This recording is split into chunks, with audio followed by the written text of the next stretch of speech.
This is a HeadGum podcast.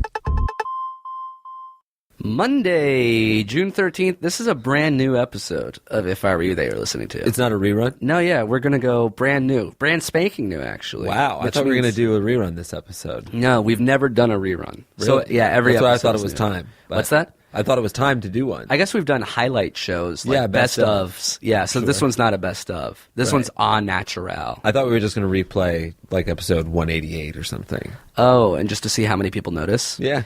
We should do that eventually, but for right now, we're going to use the episode that we just recorded. Perfect. And it's actually a pretty awesome episode, and it's brought to you by a pretty awesome sponsor.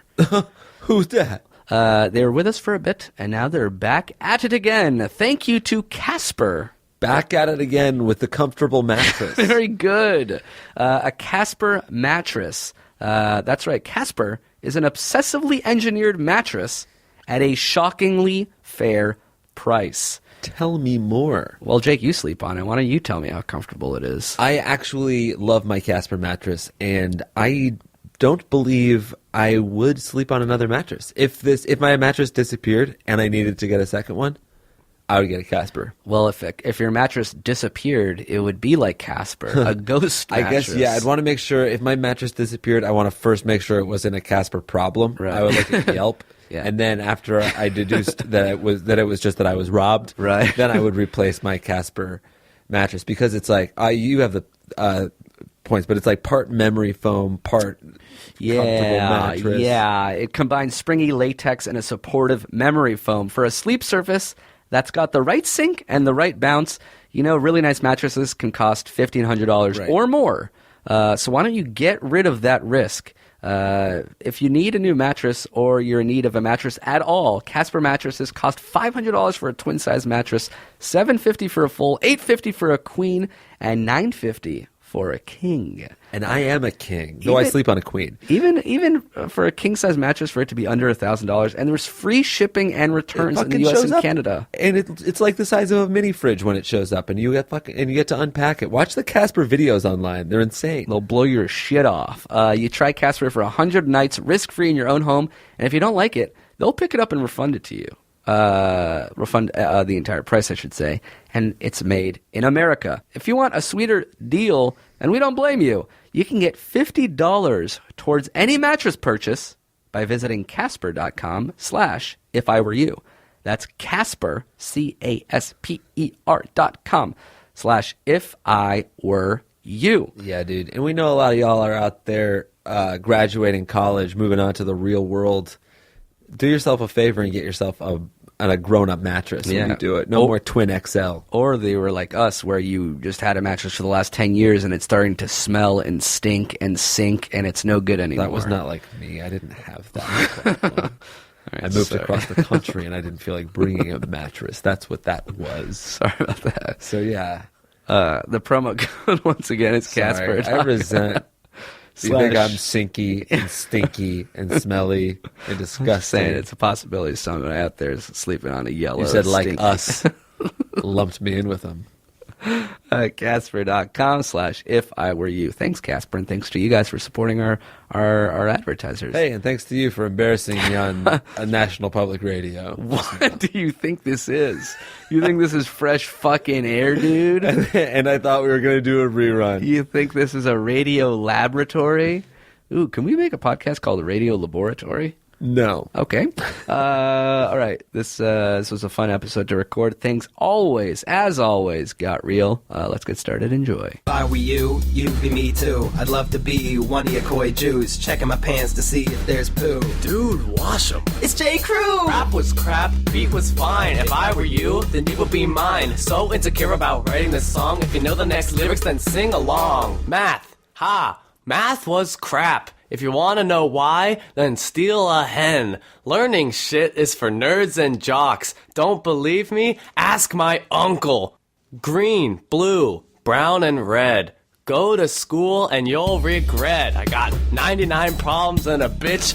8-1. Yes, dude. Oh, man, that really brings me back.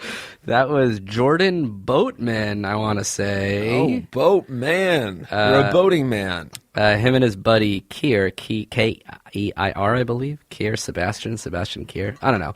Jordan Boatman and Sebastian Keir made that song for us. Hope you have as much fun listening to this as me and my buddy did making it, they say. Oh, that's nice that they had fun. That rap, if you weren't familiar, is from a Jake and Amir video. That's why it sounded so bad. Right. I remember being so embarrassed to say that rhyme in the office. Yeah, but I kind of remember that too. Math was crap. If you know why, then steal a hen. I remember it being sort of hard, but also really fun to write such a bad. Yeah. On my proudest is, if you want to know why, ask my uncle. It's such an ugly sounding word. I hated yelling it in the office. Yeah, at a certain point, like I think I remember the Facebook video we did where you're yelling about Mark Zuckerberg stealing your identity and stuff. Oh, Zark Fuckerberg? Yeah, Zark frickin' Dinkenberg? Yeah, you get really, really high and nasally and angry and paranoid, and people just shaking their heads. You know, Yeah. You could really tell when people were like fed up with us. It's doing funny the fifth take of that because we were laughing too hard. It's sad because, or the ironic thing is, I should say, that my character was supposed to know you, and in so doing, I became that character we both became that character to everyone. To everyone else in the office. So everyone else was the Jake character, and me and you were the Amir, because we wrote and were laughing and giggling. And about we always thought we were so funny, just like Amir. how annoying. Like, let's see how loud and annoying we can make your character be. But I was actually screaming in the real office where people were trying to work. Yeah, it was a good time.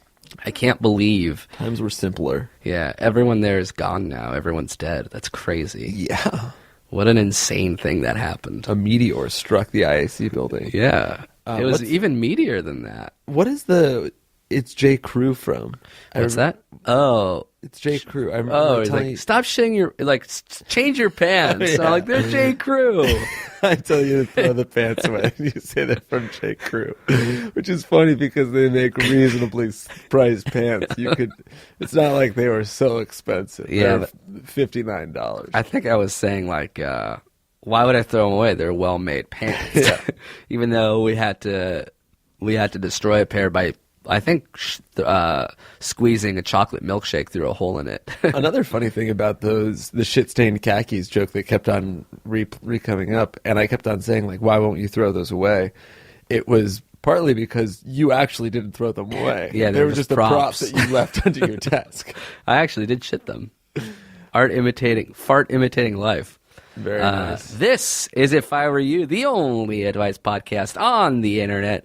I'm Fife. I'm Wrinkle. What? Wrinkle and Fife.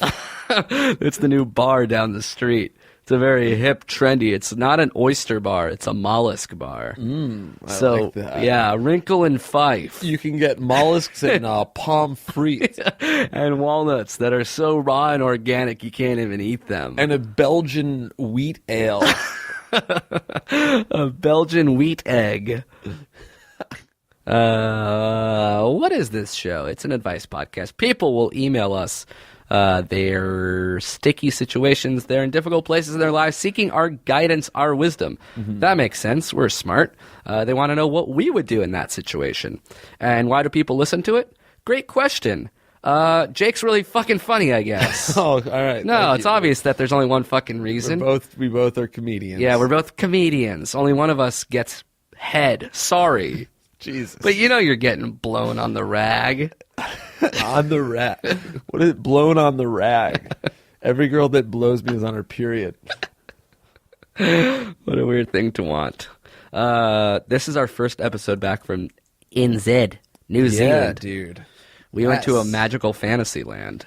We went to an adventure island. To Middle Earth. 2 islands, actually. The North and the South. New Zealand is a country we only sort of tangentially knew about.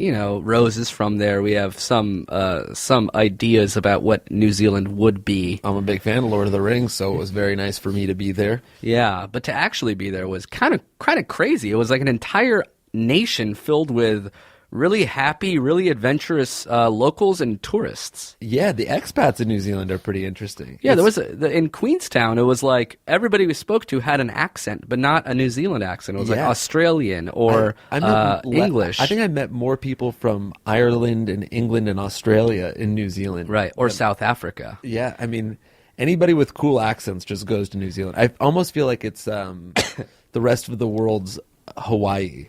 Oh, where yeah. people just sort of like go for, they go for like some kind of adventurous escape in a beautiful remote place, and then they just decide to never leave. But you know, the elitist American in me, whenever I spoke to someone, I couldn't quite tell right away if they were like British or Irish or Scottish or South African or Australian. Oh yeah, me either. I asked every single person with a silly accent where in New Zealand they were from. Why don't you talk normal? Where are you from? What weirdo place are you from? Yeah, I think maybe I started saying like, where are you from originally? But people always were like Dublin. But to them, they knew the difference. So why is it like all different because they're all the same different, and to us?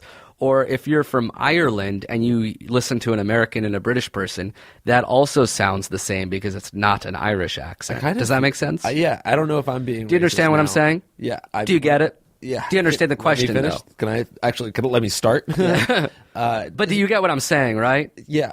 Well, why do In terms of color, in are we terms- blue and everyone else is an orange? A different shade of orange? And I'm like, I can't tell the Why oranges are you so apart? hell-bent on deciding if I know what you mean before you'll even let me respond? I just don't want you to respond in vain. I don't want you to respond in a way that makes me feel like I wasn't heard. What a waste of effort that would be. It seems like there's different deviations of it, right? Like American accents deviate really far from British ones, but maybe Irish ones don't deviate so far from them. Yeah. Then maybe that's a small-minded way of thinking, which is totally possible because I do have a small mind. As an American. Or is it like an American and a Canadian accent? Those are like so similar, you can't really tell them apart. There you go. That's true. That's basically true. You need to hear them speak for a lot longer. I remember asking somebody, are you from England? And she's like, I'm obviously from Australia. Can't you tell if I have accent? And I was like, well, what about my accent? And she's like, you were born in Israel. You moved to Encino when you were 2. It's insane. And I'm like, how did you possibly?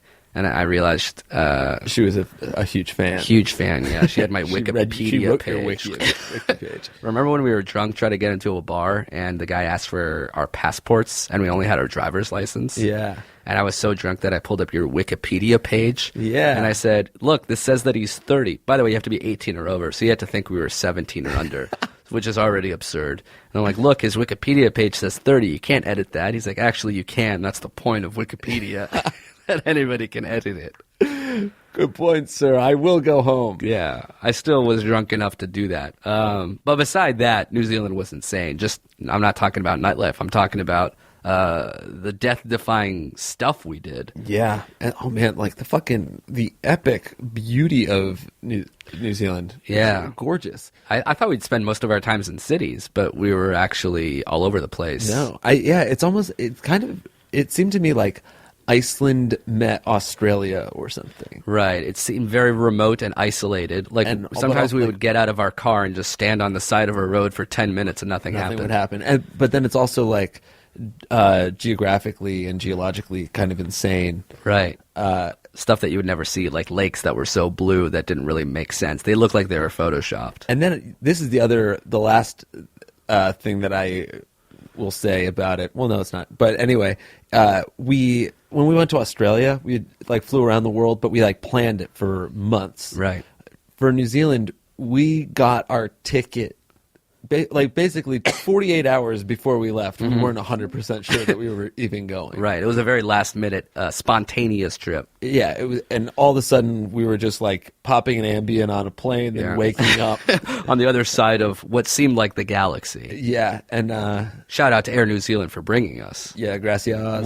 What a comfortable ride it was. Indeed. Especially with that sky couch, which is 3 seats turned into a couch on an airplane. Yeah, look it up. Hi- Sky Couch. But and then once we were there, we were like the skywalk is fucking. Yeah, where you walk around the outside of the tallest tower in the southern hemisphere. I think it was like 650 feet up. I really did not think I was going to be afraid of that, and then that was the scariest thing that we did to me. But was it scarier than the swing. Yes. This whole trip was leading up to, on the last day, we would either do a swing, which is the world's largest swing, which is a 200-foot free fall, followed by a 300-meter swing, or the Nevis bungee, which is the second largest bungee in the world, which is, I think, what was it? Like 500 feet free fall to your seeming death, and then you get yanked back up by the rope. Right. So the swing seemed at least easier because you don't have to physically jump. Plus, we were attached to each other, so it's like, at least I'm going through it with you. Right. And then, so I got in my mind, oh, the swing is easy. It's no big deal. We get on the bus to go to the swing, and I'm like, I'm sitting by myself, just staring out, and it gets more and more remote. We start going more and more off-road. We start climbing higher and higher. Yeah. And I had this nervous energy. And then I'm like, all right, let me overpower what I'm feeling. Why am I scared? What is the fear? And I tried to reach this level of Zen where I was like, I'm going to, no one gets killed doing this specific swing. So I'm going to survive. So it really doesn't matter if I'm on the bus, on the ground, flying in an airplane, or falling on a swing, or jumping on a bungee. It's all just different states of what my body is. And if I survive, then it doesn't matter if I'm falling or rising or sleeping. It's all the same me. So I'm like, I'm cool, I'm calm, this is fine, I can do the swing, I can do the bungee, I'm just going to jump and I'm going to survive and it'll be fine, there's nothing to be nervous about. Mm-hmm. Then we got there and I'm like, I don't want to do the fucking bungee for sure. I looked at videos of people jumping. They basically, you stand on the side of a gondola like a cable car, like a ski lift, so facing straight down 1,000 feet over like a rocky crevasse, and then you leap. I'm like, all right, I can't do that, I'm too scared. And we decided to do the swing. That we walk out there, and it's not like America where you have to sign so many waivers and they give you a brief and do this, do that. Right. We get there. All right, put on these harnesses. All right, they start raising. I was like, wait, is this already doing it? He's like, oh yeah. Well, you're doing it right now. It seemed like we were testing it out or something. Right. And it's just all of a sudden we were dangling over the crevasse. Yeah. And this guy, God, I think his name was James. He's holding a clicker. And that clicker decides whether we fall, when we fall. Right. So he's sort of tormenting us as we dangle over the edge. Yeah. Because he wants to fuck us up. Like, when do you guys want to drop? And then he looks at me. He's like, "You're a prankster, right?" And I'm just like, this is the most nervous I'll be. And then you go, "Just drop us now. 3, 2, 1." And he didn't do it. Right. And then he's like, "Now?" And then he fucking pressed it. See, I thought that he did.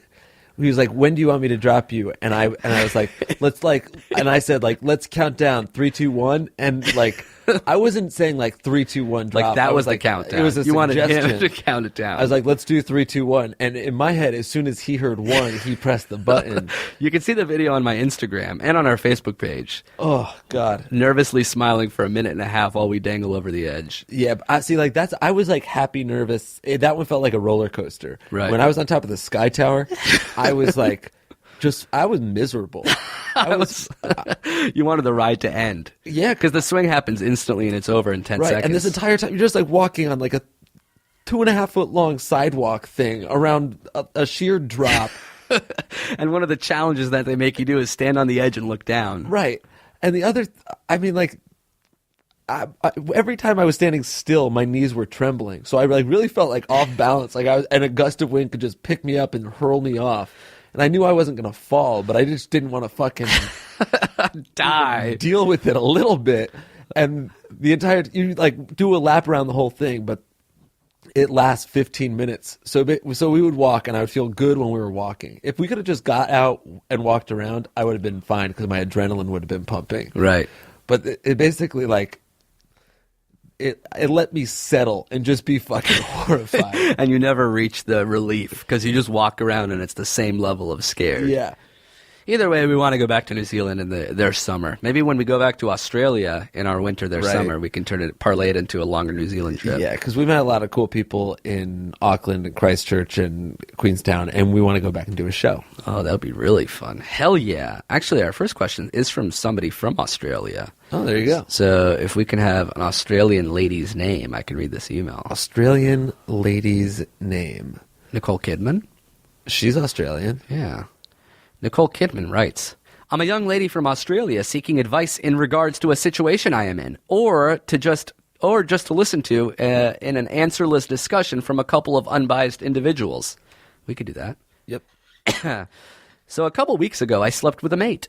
A few days later, I and a few other friends crashed at his house after a party or something, and he slept with one of my other mates. And the next day, I found out they had slept together a few times. That's all good. I'm not annoyed, and neither of them would be bothered that we've slept with a guy. However, about a week later, I was out partying, and the guy was there being pretty flirty, so I was going to stay at his again to probably do the sex. We stayed out a bit longer, and my friend he slept with the previous week showed up, and then all of a sudden, a few others went back to his house. He was still flirting with me and would do so every often, take me aside, and ask me to stay in his bed that night. I would have liked to, but I said nah because the other girl was there and I didn't want to make a weird situation out of both of us being there. Later in the night, the girl was saying she was going to crash in the guy's bed, but I guess the guy had said nah, she is, pointing to me. So the girl we were there was like, oh yeah, we can all sleep together, nothing cheeky, we can just cuddle. Either way, knowing we'd both slept with the same guy made me adamantly decline because that would be super awkward. I was clearly not chill with the idea of all of us in the same bed, and the guy assured me that it was all good and he just wanted me in the bed. With my ego full from attention, I ended up in his bed. We didn't get straight into any action, which is good, because a few minutes later, our friend jumps in the bed with us. I didn't do anything about it except roll my eyes super hard and silently resent the dude a little. But when I realized he was trying to cop a feel from both of us, I was like, nah. I'm Audi 5000, and I made up an excuse to leave and went to sleep in the other room.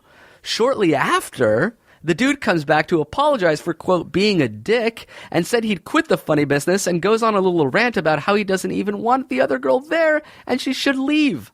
Like, I get not wanting to actually ask someone to leave, but obviously I didn't buy it because he didn't really have to be fondling her boobies if he didn't want her to be there. Anyway, we stayed outside for a bit to chat, and he was being nice and funny and seemed genuine about not being a dick with us all in bed anymore.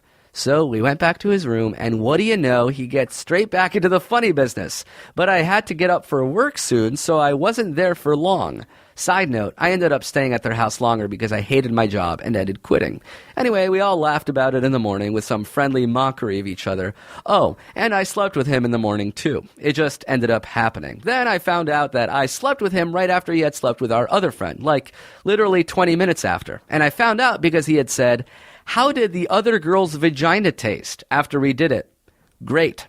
Like, on one hand, I'm like, who cares? It's sex, have fun, life is meaningless. But on the other hand, I can't help but cringe thinking about him boning people I know so soon before and after.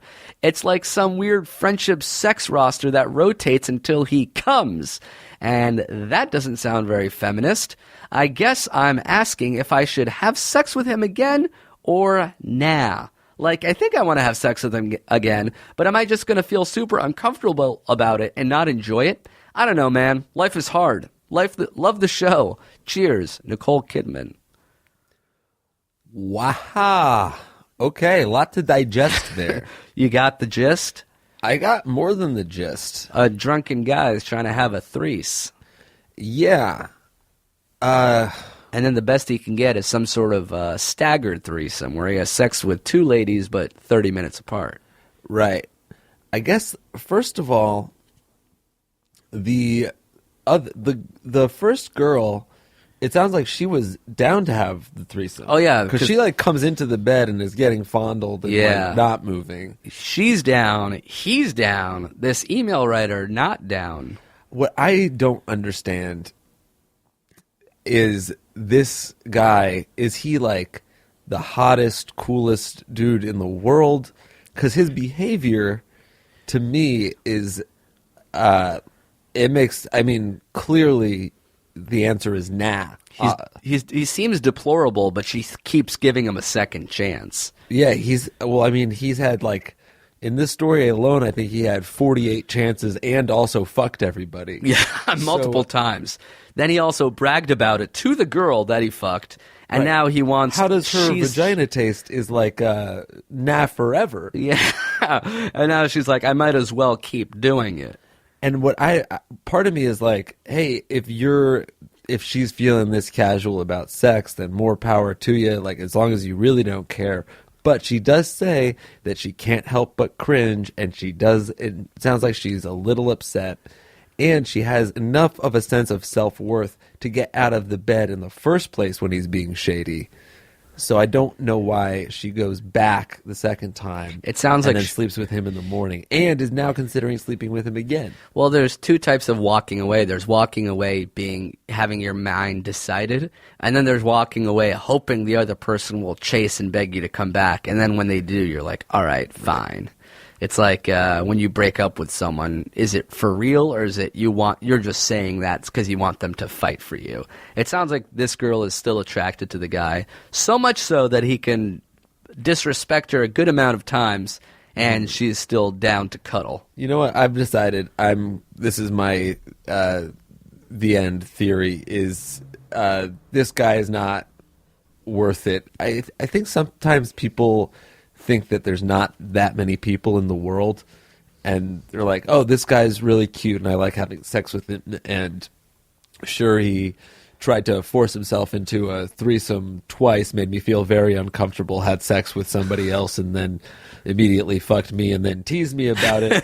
But like he's still super charming, and he still like makes me feel good. And the truth is, there's guys that are charming and make you feel good and aren't deplorable pieces of shit. Yeah. So find that guy, or at the very least, find someone who's a little bit less of a horrendous person. Right. I'm gonna go on record and say that this guy is fully horrendous. Yeah, I think that philosophy is especially true if you're a lady. Ladies seems to have more options to sex than guys do. Mm-hmm. So if you're a lady and this guy's willing to give it up, I bet you can find a lot of guys that are nicer than this guy who's willing to have sex with you.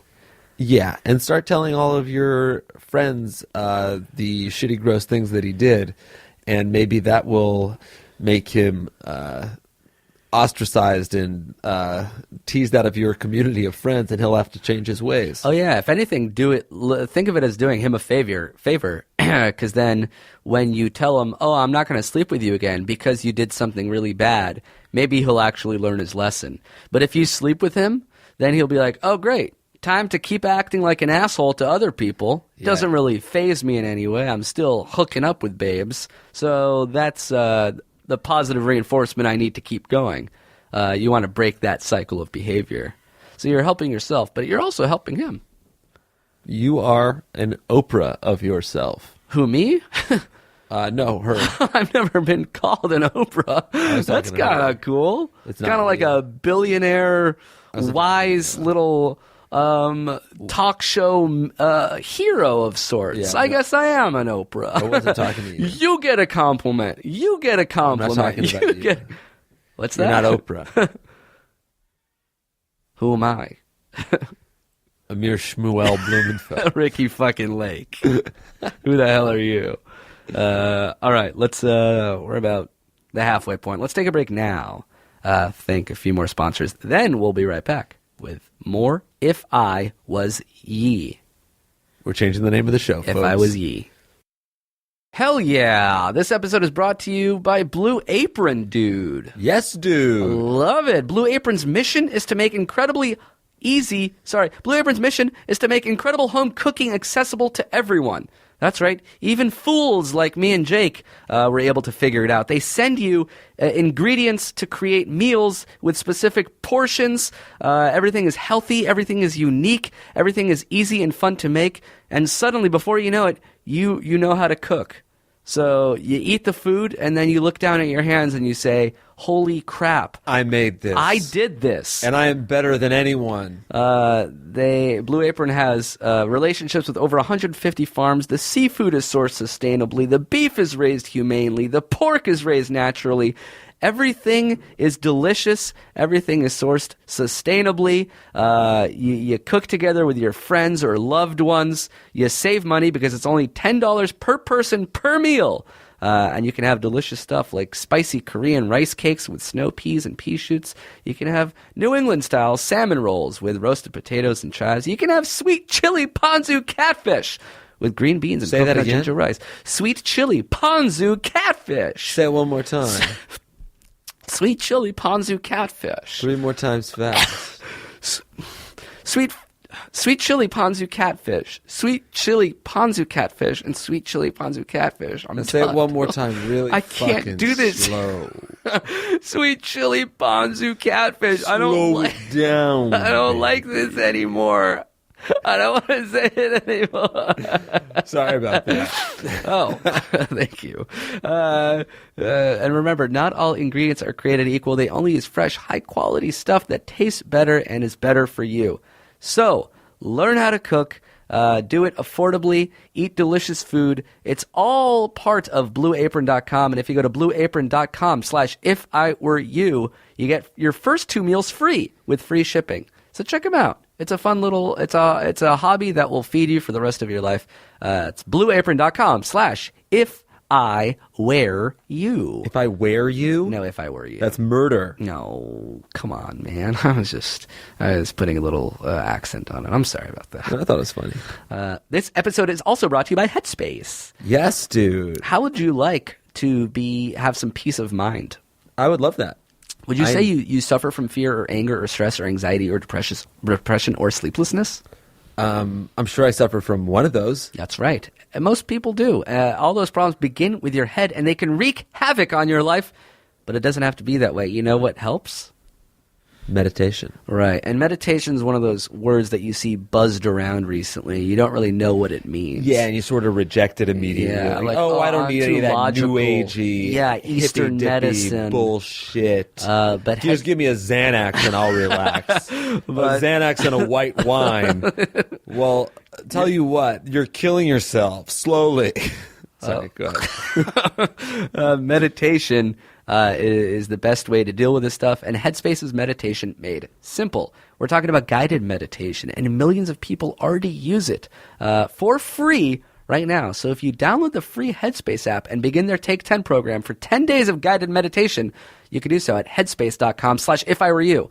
And you best believe it's a tracking URL. So if you're at your phone or you're at your computer and you're listening to this right now and you're like, you know what? Maybe I would like to get some peace of mind. You know what? I haven't supported If I Were You in a while. I want to make them look good. So do so by going to headspace.com/IfIWereYou. And then the side effect will be, I don't know, peace of mind, fighting fear and anger and anxiety. That sounds pretty good to me. Pretty heroic, actually. So train your mind for a healthier, less stressed life. Start with a free trial. That's free. FREE at headspace.com/IfIWereYou. What's the URL again? Headspace.com/IfIWereYou. Motherfucker. Thank you for that. I repeat shit for you. Sorry. I'm your little lackey, your lapdog. It's not about that. I just wanted to involve you. I thought I was sort of going off a little bit on the sponsors. I wanted to include you. I wanted to let people know that it's both of us in the room. I think I was pissed because I felt alone and isolated. Yeah, and if you actually are feeling anger and stress, can I recommend guided meditation? Yeah. What was the URL again? Headspace.com/IfIWereYou. Very nice. Let's get back to the app.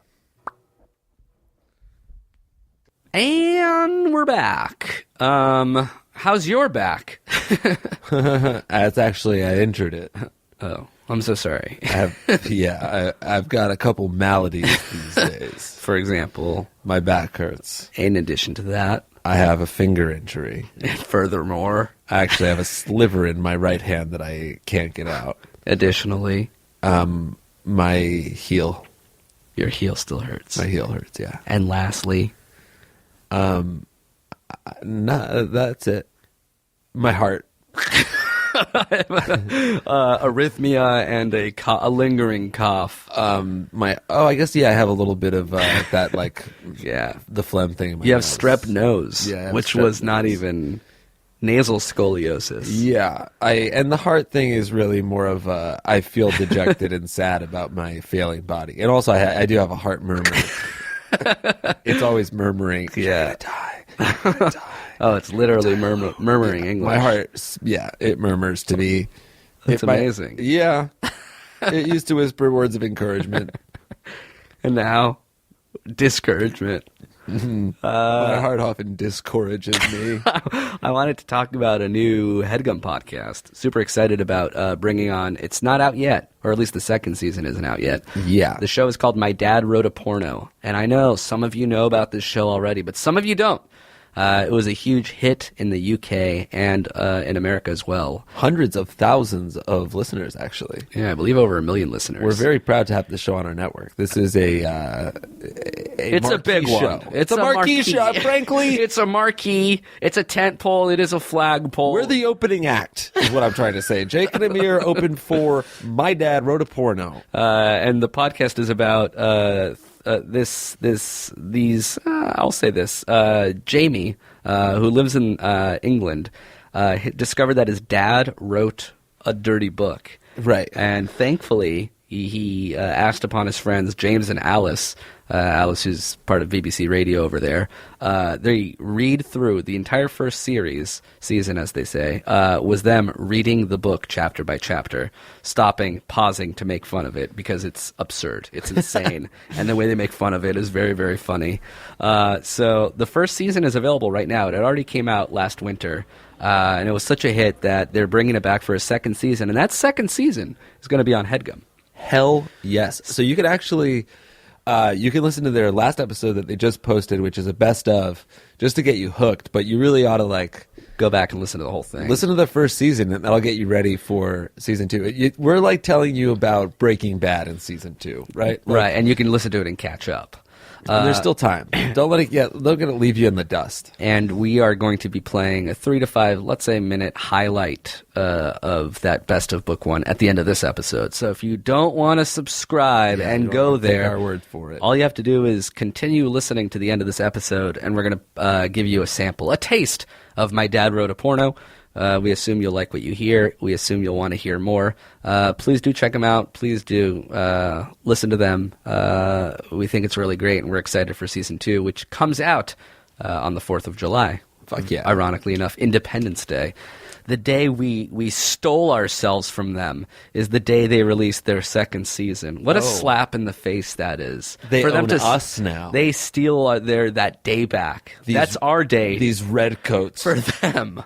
So once again, very excited for Jamie, James, and Alice to be joining My Dad Wrote a Porno. We should have them on our podcast. Maybe when we go to London, we can finally get to meet them in person. That's what's up, folks. We coming to London. It's not often that we become fans of a show that we eventually incorporate onto HeadGum. So do support the network and check them out. We think you'll really like it too.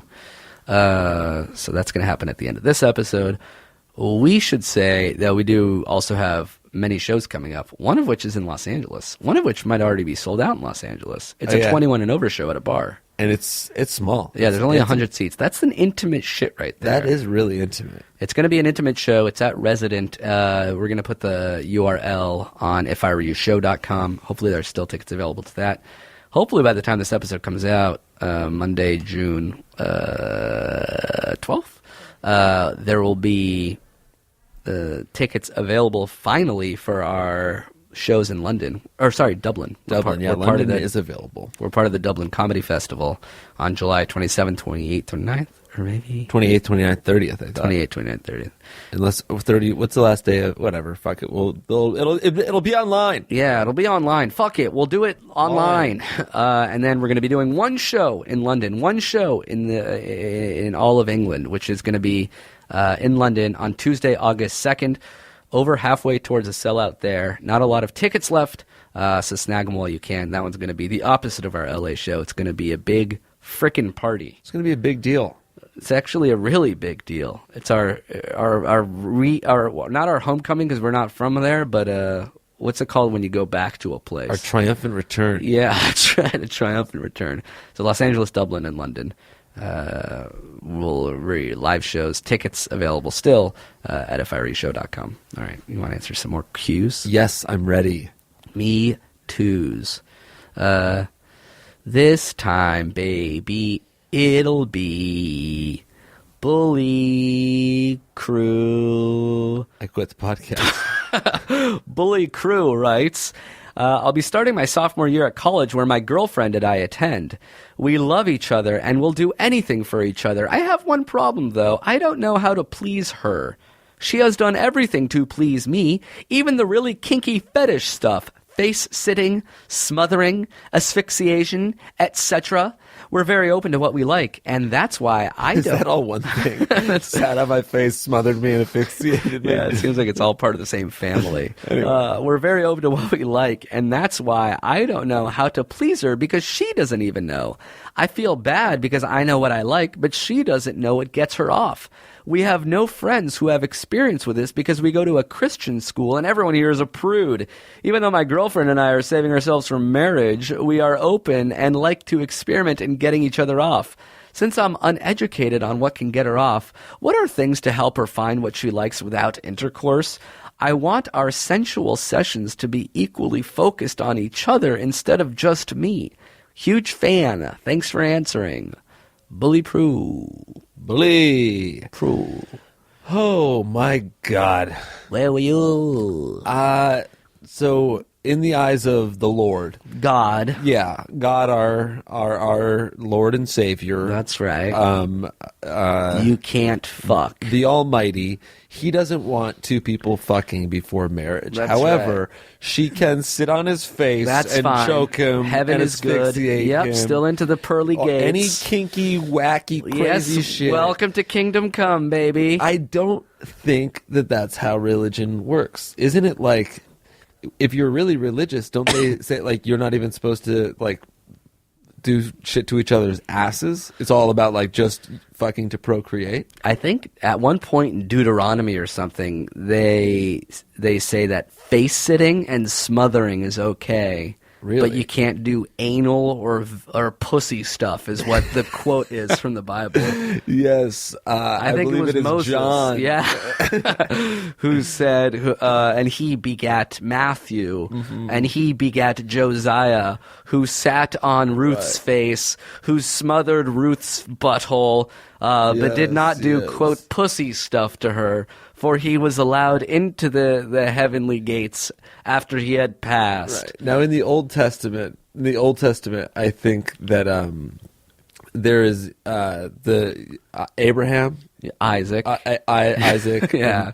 and Jacob, Yeah. my namesake. That's right. It was Jacob had a brother named Esau. right. Yeah. And this is where it came because I think Esau's wife sat on Jacob's face. Right. I remember that. But it wasn't, he didn't covet his neighbor's wife because they didn't actually fuck. It was just... Sat on his face. It was just like face sitting. That is true. That is what Esau's wife did. What was Esau Cain and really Abel? got... There's a lot of Jacobs in the world, not a lot of Esau's. Sounds like Esau got the short end of the stick name-wise. Yeah. When you have a Jacob... And also, story-wise, too. Esau, got the shit end of the deal, I think. Yeah. There was something about blindness, something about Yeah, it stews. was like the father... dressed up. Yeah, because, Esau was, the big, strong one, and he was, gonna bless Esau before he died, but the father was blind or something. So the mother, covered Jacob's arms in bear skin. Wow, and, Esau, you're so strong and wise. yeah, That's right, it's me, Esau. And then the dad sat on his face. Isaac. That was... Yeah, and then, he was about to sit on his face, and God said, no, don't. You've already proven that you're going to sacrifice your one and only true child to me Right. So then by God, sitting on his face. And then I think God sat on Abraham's son.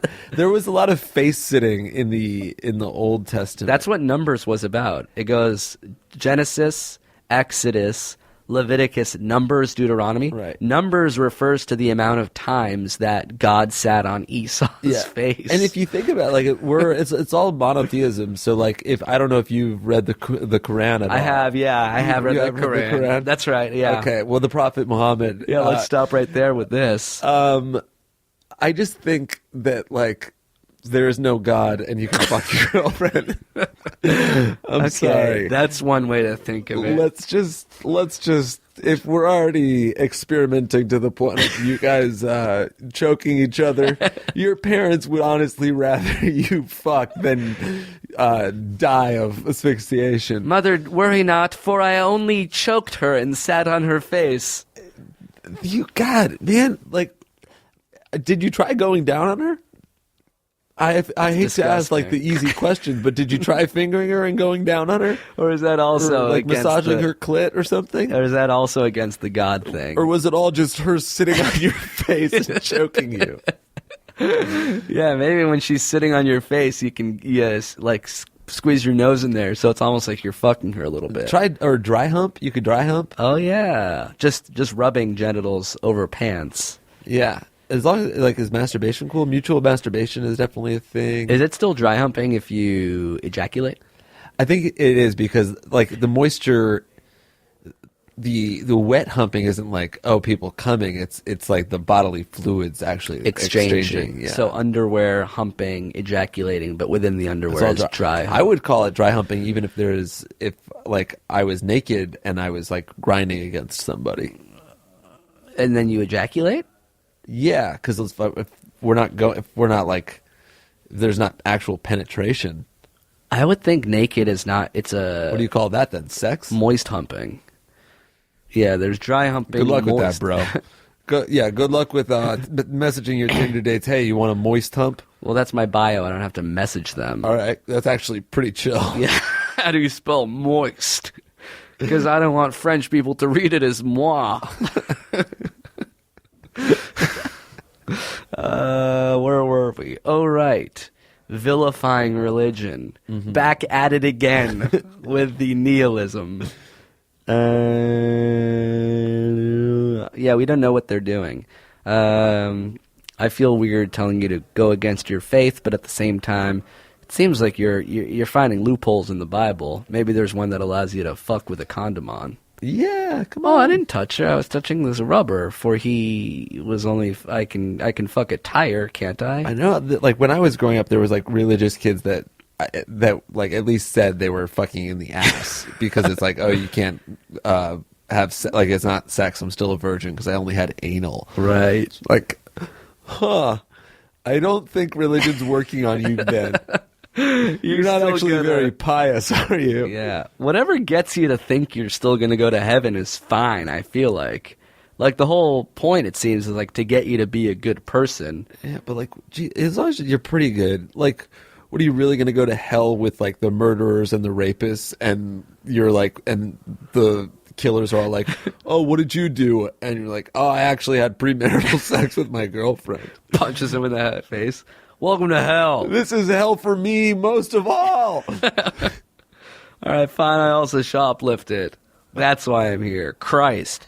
If God's real, and I don't think he is, but if, or she, by the by. Thank you. Hashtag I'm with God. If God's real and I met God and he or she was like, you didn't really believe in me, so you're going to go to hell, I would feel like, you know what? Fuck you, bro. Because I didn't do, or brah, because I did not do that. Oh, brah is how you say to a female? I don't know, I guess. Am I going to hell for this? Just tell me if I deserve hell or not. Yeah, all right. On we go. Let's answer one last question because we only answered one before the break. Dude from Toronto writes. T. Drake writes, me and my girlfriend of 2 years are huge fans of your videos. The situation is that my girlfriend and I were hanging out watching Game of Thrones when we realized it was really late. Unfortunately, she lives a good 15 minutes away, so at 2 a.m. with work in the morning, we were in a little bit of a hurry to get out the door from her house. During this time, I needed to use the washroom badly. Locking the door and walking away from the house, I knew that this wouldn't be possible to make it there and back without using the washroom. So I told her to go to the car, and I ran out to the side of the house to pee really quick. This is where the problem began. Now, this will sound like the most insignificant of things because after 2 years, we're basically an old married couple and we're super open about everything and don't hold back our issues. She ran out to see why I went to the side of the house. I yelled that I needed to pee, and she then began to freak out, swearing and ranting about how people don't pee outside. We're not animals. This fight turned into an argument that spanned to 40 minutes of yelling until she finally got out of my car to go inside. Now, the first thing people will say is that maybe she thinks it's unsanitary to pee without washing your hands, but completely not the issue here. I had hand sanitizer. She is simply disgusted at the fact that I did it outside and swears she knows not one single person who has ever peed outside, for if she finds out, they would, quote, not be friends with them anymore. Meanwhile, her close guy friends, yes, more than one, months earlier thought it would be fun to pee in her sink, yet she found no issue with this sick joke. Was I wrong to have peed outside? How is this more disgusting than what her friends did? How would you guys, have you guys ever peed outside before? Does she have a right to be mad at me? Shine some light on this so she can see it's not as bad as she made it out to be. Or to pee. Thanks, guys. Keep up the good work. I think it's kind of lame that this dude just has hand sanitizer on him. Yeah. That's my biggest problem with it. What, he has Purell in his wallet? Or like maybe in his Like car. a If it's in his ketchup car, pack. actually, that's fine. Yeah, that's actually a cool move. That's actually to pretty dangle it. good. Yeah, like If- in the glove compartment to have like I was going going to say the center console. Yeah, the center console, like the center console, right? Yeah, in were between you going the to try to come seats. up with a different name for it? Yeah, the center glove compartment. Where do you keep your gloves when you're driving? Do you keep it in the glove compartment? No, because sometimes when I really want my gloves, I don't want to reach too far over. So Yeah. my gloves are just in a small glove box under my seat. Oh, so you have a glove box, and then you have Yeah. a glove compartment as well. Well, I have extra gloves in there. So you have 2 pairs of gloves, 4 gloves. No, well my back seat It's just filled is- with gloves. Isn't Well, it? it's like a Rubbermaid, like a big sort a of storage tin. container, but it is What is filled with gloves. Yeah, It's gloves and other mitten type deals. yeah, A lot of how many racing gloves do you think you have? 2,000. 2. Oh my god, Or that's do you, so like- awesome. Are you talking about individual pairs or individual gloves? There's It doesn't 4,000 loose gloves, but they all have a mate. Right, of course. So you have 2,000 pairs of gloves in your car at all times. Yeah, And your car, by the way, I saw it. It looks like the Hamburger Helper logo. Right. Yeah, it's a giant glove mobile. that's right. My God, you love gloves, and you glove loves. Glove. Kevin Let's go question by question. Sure. Was I wrong to have peed outside? Yeah, it's disgusting. Is this more disgusting than what her friends did? No, they peed into a drain at least. Have Come you on. guys ever peed outside before? Absolutely not. That's disgusting. You're lying about every single one of these answers. Does she have the right to be mad at me? Of course she does. You behaved in a foul, vile way. This is insane. You urinate. I see every day when we leave the house, you stop outside on our way down to urinate outside. You leave the home, you're closer to a toilet indoors, and you start peeing off the side of our stairs. Yeah. I've seen you pee outside. Even when we're home, you walk outside to pee because you don't want to go up to your room. You'll treat the entire earth like your own toilet. And for you to say That's a fair point. That's a fair point. Was I wrong to have peed outside? You said yes. Yeah. What do you think about when you do it? Constantly. I would say you pee outside more than you pee inside. That's You fair. fetishize it. I pee outside at least twice a day on Right. the way to work and on the way home. You prefer it to a toilet. Oh, actually, it if we're seems. watching TV, I'll pee outside. Right. You walk out to pee. Yeah. I don't pee inside. I pee inside very infrequently. So what's that about? You just don't care. Yeah, and I think this guy should have a higher standard for himself. So you're saying do as he an I animal? do, say, not as I No, do. yeah, of course. I pee outside more than inside. That's correct. Yeah. There's nothing disgusting about it at all. It's a little weird to pee outside a lot.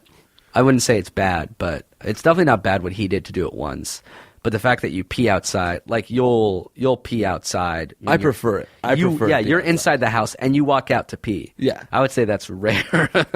Definitely. that's abnormal. Right. But when I'm watching TV, the bathroom outside is closer than the one inside. I'll tell you why I don't pee outside as much as you do.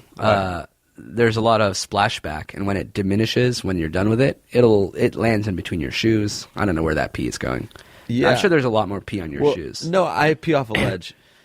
There's I pee off a ledge. Yeah, but then outside. when you're done, it trickles all the way down, and it goes inching closer and closer to you. I pee off the ledge and completely outside. I see you outside on the bricks peeing onto a bush. Yeah. You don't think any of it is splashing? You don't think you're getting any particles of pee-pee on you? I don't think I'm getting much more than people that go to a toilet. But you are getting a little bit more. I don't think I'm getting. No, I don't think I'm getting. I don't think I'm getting more. Because I don't think that you pee 100% into the bowl when you go. Well, that's why I'm a 50% sitter. Yeah, well, I think I have a bigger problem with you sitting down to piss. I'm dunking it. I'm not risking a layup. You're the only person that describes sitting to pee as a slam dunk. It's absolutely a slam dunk. The coolest thing you can do. And I often do a reverse windmill tomahawk dunk. Yeah, you could like AC Slater to the toilet, and that'd be kind of cool. Eat a sandwich on the septic tank. Is this more disgusting than what her friends did? No, peeing in a sink I think is worse than peeing outside. Definitely, because you don't have to like wash your dishes in the bush that you peed in. Right, which by the way you do. Yeah, I wash that. Well, I pee on the dishes. Have you guys ever peed outside before? Yeah, we both have. Does she have the right to be mad at me? That's a more holistic question. I don't think. I mean, everyone has a right to kind of do whatever they want, as long as it's not really hurting. Yeah, anyone. she has a right to be mad, just as you have a right to pee outside. Right? Does she have like a really strong claim, A like case in the court of public opinion? Yeah. I imagine that most people listening to this show are going to side with this gentleman. I think what you guys could do is ask, a group of your friends what they think. And That's I right. think 20, let's say 20 friends. Yeah. And if 15 of them should side with you, then that's considered a vocal majority, and you get to win. And what is that victory? She creates a turkey lasagna dinner for you. And you get to pee on it. And if you should lose, 5 out of 20 agree with you, 15 of 20 agree with her, then you have to eat cereal out of a toilet bowl because you lost. Okay. And so it is written. I feel like setting up these like kind of interesting stakes, or that's going to more like deviate the opinion. You know what I mean? Like some people will say they want to see him eat cereal out of a toilet bowl, so they'll just say something that they don't necessarily. Yeah, ideally you want to ask people that don't know about the stakes. Yeah. This is like a silent bet you make with your loved one. Oh, I see. All right, cool. That's our opinion. I don't know. You want it to hear from us? We don't think it's that weird. That's the. We think it's weird that I think it's weird that she got that mad. A 40-minute argument for peeing outside. Yeah, I don't know where that seems like it started somewhere. Like there was a basis for her to be that perturbed or freaked out by it. That's interesting. I wonder if she has any older brothers. Seems like she has a younger sister. Does she have a younger sister? Let us know. All right, that's it. That's the episode. Thank you to everybody who's listening. Thank you to anybody who's written in. Right quick, speaking of thank yous. We honestly don't have time for this. The opening theme song was written by Jordan Boatman. This closing one was written by M.O.U. My boy. TZ. My boy. No, I'm going to cut you off. I'm our going to boy. cut your camera. It's about Lonely and Horny. Oh, well, I'm listening. Our boy, his name is Yugi. So you know he means business. Y-U-G-I. Yugi. He translated all of Lonely and Horny to Portuguese. Holy shit. So I wonder how, because I'm the only one that I am, gets translated to Portuguese. Me too. We can find out. So any Brazilian fans or Portuguese fans? There are 270 million people who speak Portuguese. Brazil, Portugal, Angola. Now all of those people can enjoy the series. I don't know how we get the word to them. Because we don't speak Portuguese? But anybody out there that is that speaks Portuguese, tweet in Portuguese that Lonely and Horny is now, I think, by the way, I know that Yugi's done it. them? I don't entirely know that Vimeo's implemented it, but they're working on it now. All right, cool. Anyway, I want to thank Yugi and give a shout out to his Instagram, which is at YUGI, at his name Yugi. And I actually follow it, and he's got... Wait, his Instagram is just YUGI? He's got like 170,000 followers or something. Really? His Instagram is actually dope. He's like, he's a photographer. I think he's from Brazil. Jesus, look at that, yeah. Holy shit, Yugi. An easy way to remember is how to spell his name. You say, Y-U-G. I don't know. but you get rid of that last part. Right. So you get, why you? Gee, I don't know. And then you've already spelled it right there. Everybody forgot it now. What's that? Yeah, he's in Brazil. Damn, dude. 122,000 followers. Thanks, Yugs.